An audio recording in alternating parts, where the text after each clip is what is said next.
eso podríamos decir de la humanidad, porque fue alguien que inspiró a mucha gente a seguirlo, inspiró a mucha gente a hacer grandes cambios en la época que le tocó vivir, una época difícil, el siglo XVI, con todo lo que de fuerte y de violento se dio en la sociedad, con la ruptura de las iglesias, con la separación de las iglesias.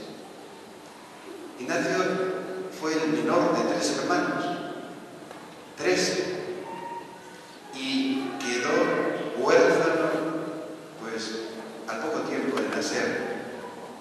Entonces fue un niño que creció en la orfandad.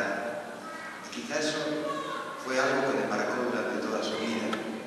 Y luego tuvo a los 13, 14 años otra ruptura, otro desarraigo. Fue enviado a donde un señor poderoso, que era prácticamente el ministro de Hacienda de los Reyes Católicos, y tuvo que estar fuera de sus hermanos, fuera de su familia. Y luego tuvo otra prueba fuerte, y es que esta familia, los de Cuéllar, pues cayeron en desgracia en los reyes. Y Ignacio tuvo que buscar otros señores a quienes servir. Y entonces vemos que la vida de Ignacio no fue una vida fácil.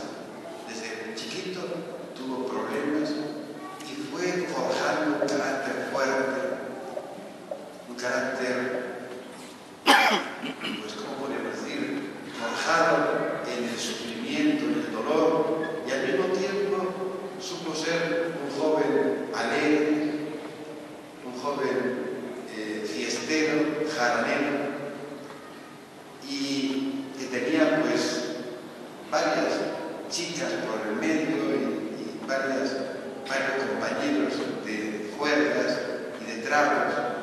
Llevó una vida bastante suelta, quizá porque necesitaba desfogarse, necesitaba vivir de alguna manera tratando de superar esos sufrimientos que le marcaron de niño. Y luego, la gran frustración es que cuando tenía ya 20 y tantos años, había conseguido un cierto estatus de vida con otro señor importante de la época, con el duque de Nájera. Pues resulta que por su valentía, por sus arrestos, por querer demostrar que era un hombre valiente, cayó herido, y prácticamente con esa herida se frustraba podríamos decir, su carrera de militar, aunque él no era un militar como lo entendemos ahora, pero participó en la guerra, participó en varias guerras, y llega a su casa, se encuentra solo, y ahí comienza a darse en él un profundo cambio. Él quería entretenerse con novelas de caballería, las telenovelas de aquella época, y no había en aquella casa telenovelas, no tenían televisión. Entonces, los únicos libros que tenían era una vida de Jesucristo y una vida de los santos. Y bueno, pues como estaba aburriéndose el pobre, agarró aquellos libros y comenzó a leerlos, y aquellos libros comenzaron a hacer mella en su corazón. Comenzó a pensar y comenzó a entrar dentro de sí mismo, y mirando a aquellos santos se decía, bueno, si San Francisco hizo esto, yo también lo podría hacer, y si Santo Domingo hizo aquello, yo también lo podría hacer. Pero al mismo tiempo se acordaba de sus amores juveniles. Tenía en su pupila, tenía todavía como marcada la figura de una persona, una chica linda, hermosa, jovencita, que nada menos que era la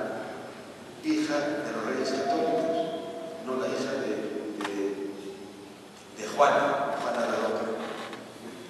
Y entonces, en esos apuros, en esas ensoñaciones, poco a poco fue descubriendo una vocación, pero una vocación todavía marcada por esos deseos de ser alguien en la vida, por esos deseos de deslumbrar, quería deslumbrar con sus sacrificios, con sus peregrinaciones, todavía una espiritualidad, una experiencia de Dios muy por la superficie, pero con un tono heroico.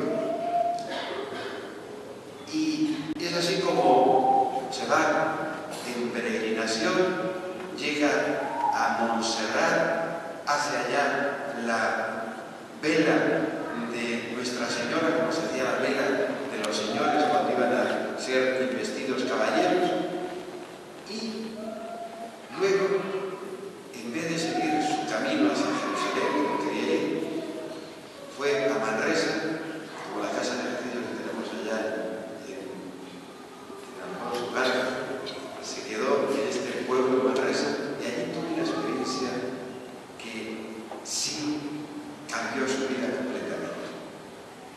Fue la experiencia del encuentro con Cristo, la experiencia que luego él sistematiza y la convierte en los ejercicios espirituales.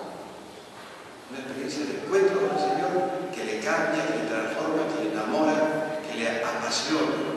Encuentra a un Cristo que para él es pasión, para él es entrega, para él es vocación. Y entonces la vida de Ignacio cambia completamente. Se siente feliz, se despoja de todo su rango, podríamos decir, de gentilhombre, se convierte en un pobre y vive en una pobreza realmente extrema. No tiene nada, pide limosna y comparte su pobreza con los pobres, con los mendigos de su tiempo. Viaja, va de un sitio para otro, decide estudiar, decide formarse, porque su descubrimiento grande es que él tiene que ayudar a los demás, tiene que tratar de ser alguien que ayude a la salvación, que ayude a la liberación de este mundo en el que a él le toca a ellos, que eduquemos a los jóvenes, porque ahí se juega la vida de nuestra sociedad, la vida de la Iglesia. Y por eso comenzaron a hacer la experiencia, la primera experiencia la hicieron en Sicilia, luego en España, en Gandía, y luego comenzaron a pedir colegios en todas las partes de Europa, lo mismo en la India y también en Brasil. Bueno, esta es un poco la historia de Ignacio, y hoy, pues los jesuitas seguimos por todo el mundo. Estamos en más de 100 países, tenemos un montón de centros educativos, de universidades, y seguimos queriendo este carisma que nos regaló San Ignacio, seguimos queriendo el carisma solamente de la educación, sino también de la evangelización, de las misiones, de estar allá donde las papas queman, ¿no?